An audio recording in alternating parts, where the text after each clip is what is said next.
Hey guys, welcome back to my channel. For today's video, I'm going to be showing you how I annually maintenance my RC cars, and I'm going to be demonstrating on the Rustler 4x4 VXL. Yeah, I hope you guys enjoy. Let's get into it. What you're going to need to maintenance your RC car is some tire glue, all of your hex drivers, a Phillips head screwdriver if you have a brushed car, a wheel nut driver, some Q-tips, some shock fluid of your choice, WD-40, a grease syringe, a hammer for when you get really angry at your car, and most importantly, a card to work on. Alright, let's get into it. So when I say you need a grease syringe, it doesn't need to be a syringe, you just need grease, most likely. Some of these things you won't need, like if your shocks are just absolutely perfect, if your tires are perfect, you probably won't need these. If you can control your temper, you probably don't need one of these. But this is like a for sure thing, definitely a for sure thing that you'll need. Any screwdriver you will definitely need. What I'm gonna do is I'm gonna start off with the shock absorbers first. This is kind of funny, I just had to use a hammer to replace one of these. So what you're gonna wanna do is get all this stuff off of your shock, like strip it down like that. And I just remember there's a few things that I forgot to mention, like paper towels and like some sort of cleaner. For me, I use Simple Green. I'm going to clean these shocks off really quick.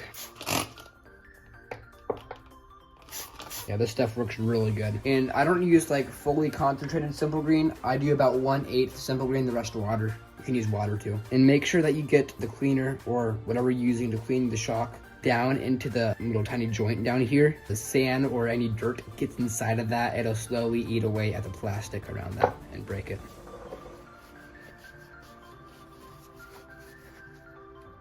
The adjuster goes through each thread on this, and it's not designed to clean it out, but it cleans it out really nicely.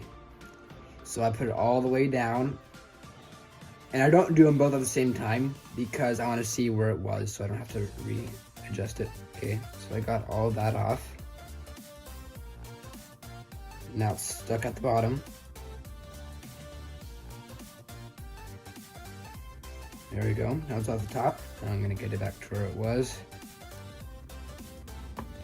Clean it up a little bit more. There we go. Okay, perfect. That shock's all clean. Now I'll do this one. Okay, now let's get to, filling the shocks and stuff. I'm just cleaning up my rear shocks, and look at that. It's like tar coming off of there. Super bad. Okay, so let me tell you about shock fluid.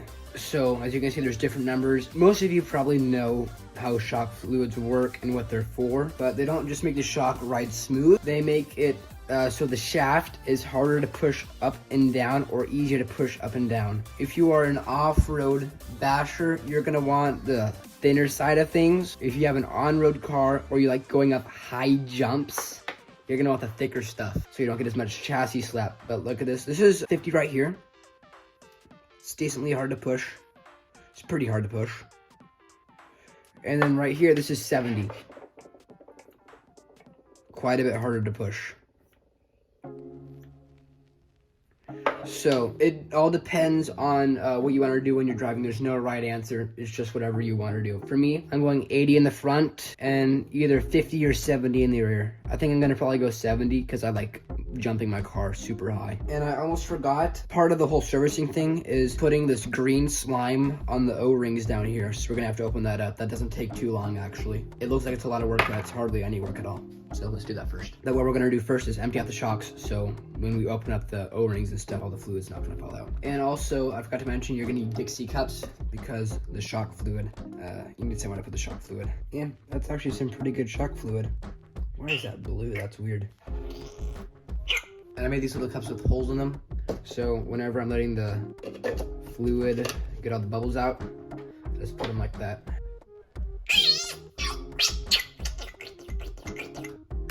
Okay, so now what you're gonna do is you don't need to get the shaft out because there's a lot at risk there. Because one time I took the shaft out, put everything back in it, but I put it in all wrong, and the shock didn't work properly. So you can just go like this. This is the easiest way. Now you can use one of your hex tools and try to get the O-ring out. Actually, you know what? I think a pocket knife might be a little bit easier. Hopefully I don't cut the O-ring.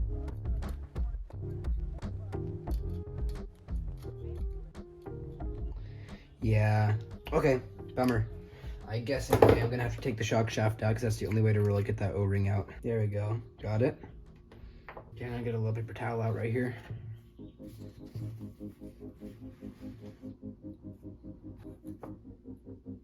Make sure you get everything out, get a light in there, because I didn't see this little tiny spacer in there. And if that goes vertical, the shock's not gonna work properly. Now I'm gonna get the other shock. Actually, yes, you know what I say? Yeah, definitely get all the stuff out. Because all the dirt that can possibly track in here, that could be really bad for it. Like when you're servicing your shocks like we are right now, and there's still dirt on these, it would all be for nothing basically. So make sure that you actually get everything out. Scratch what I said before. But I do have a slight advantage because I'm videoing everything. If I mess up, I can just go back and watch the video. Okay, now dry everything off. I would actually suggest getting a real towel for this that you maybe don't care about as much.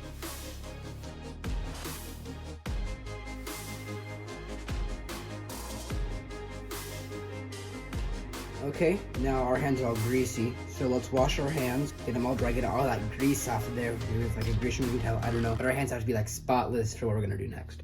Okay, let's make sure our shock body is now perfectly clean. So let's get the gunk off of this. Get that all shiny. Okay, now let's flip these over and let all the fluid drain out of those. So now what we're gonna do next is we're gonna open up our green slime, which just makes this stuff kind of, I guess, swell up and insulate everything around it. Perfect.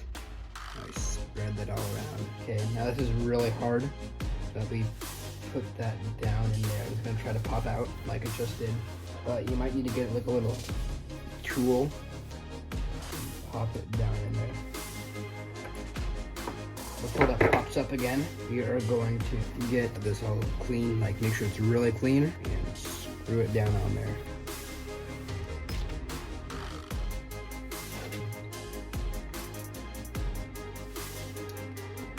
Perfect. Now you find a way to get all this old gunky fluid out of there. For me, I use an air compressor. That works great, but you can use whatever you want. But do not use paper towels because all the paper particles inside this cling to the fluid in there, and the fluid that somehow escapes paper towel, there's a lot of paper towel in that fluid and it ruins the shock basically. You have to restart.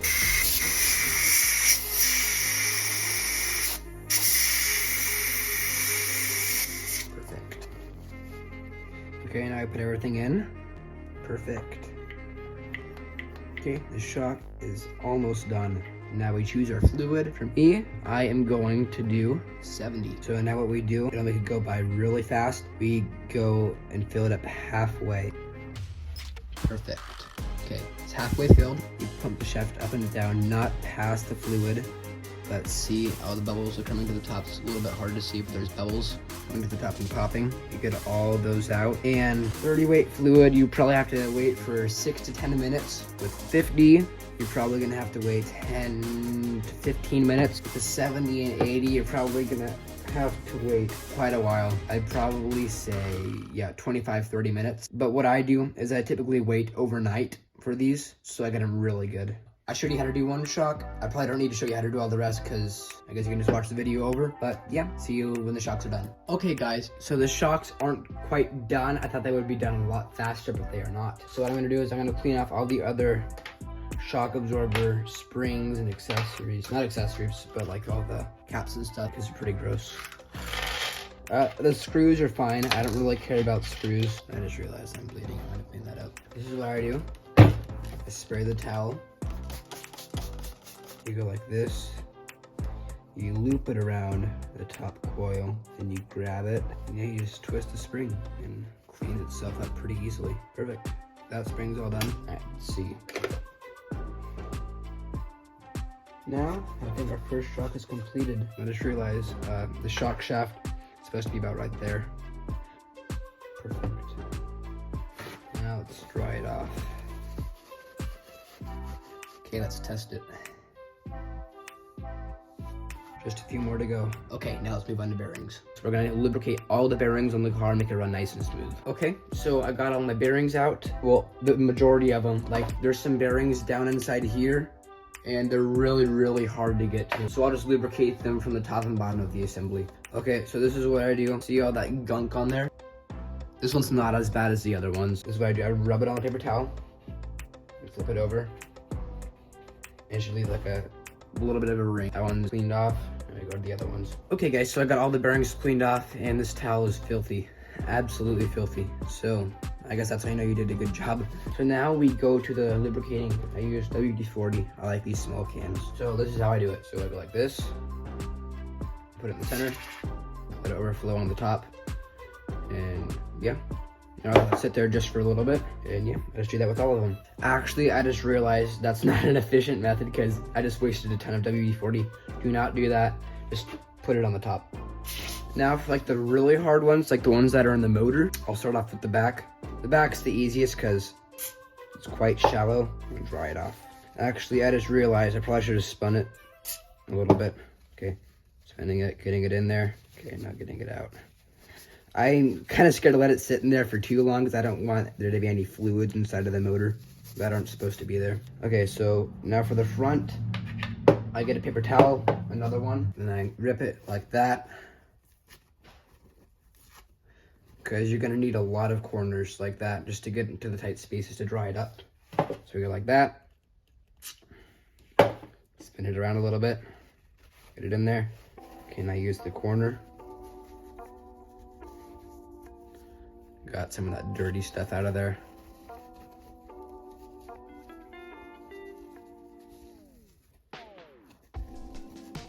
There we go. Okay, we're all clean. Feels nice and smooth. And I have these, but these ones are pretty easy. I just pull it in here like that and spin it around. Get it all in there.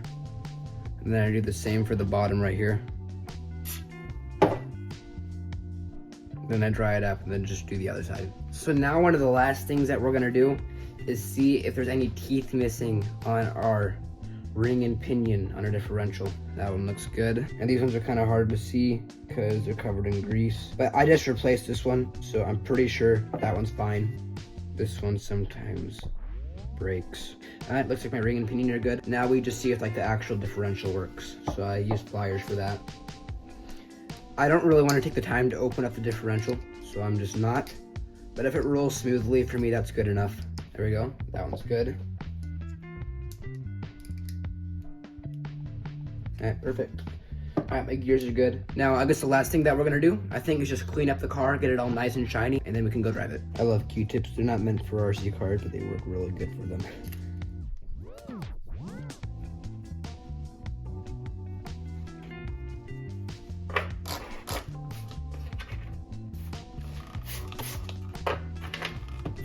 Okay, I'm gonna start drying things off. I'm gonna use the air compressor for some of the more tight ones. For now, I can just use a towel and that'll be good enough. And these parts are really dirty.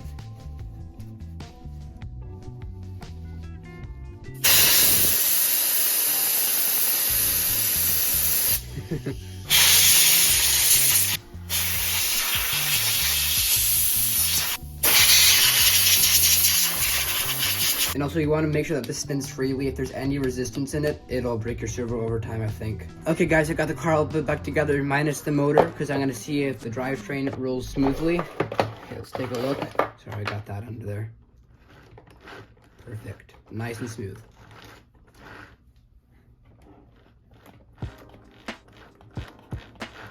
Okay, now let's put the motor on. And guys, one more thing I totally forgot about. Check the tires, see how it's coming apart right there. If you see that, you have to glue it up as soon as possible. Okay guys, so I'm out here, I'm camping, and I bought the Rustler so I can show you me driving it and everything and show you how it works.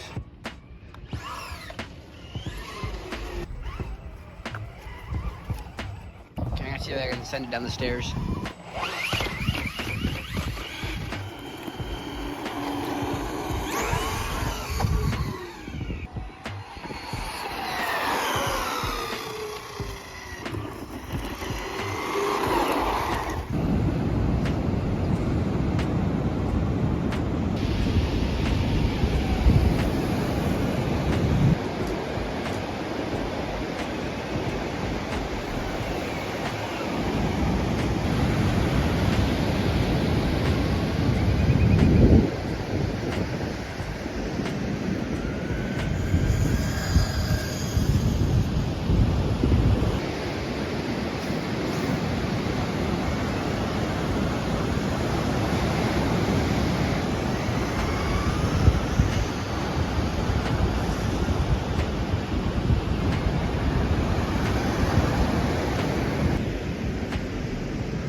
Okay guys, so I was just taking a thumbnail for my YouTube video on the ocean, as you can probably tell from, the thumbnail. And I put it on 1 centimeter of water, thinking that I would, look cool and stay on 1 centimeter of water. But really, it went way higher and submerged the tires. So, hopefully the tires will be okay. Guys, I showed you me driving the RC car on the beach. And obviously, it looks a little bit different right now because there was so much sand inside of the bearings and stuff that it doesn't roll smoothly anymore. Like this is exactly what I was talking about. It's super rough.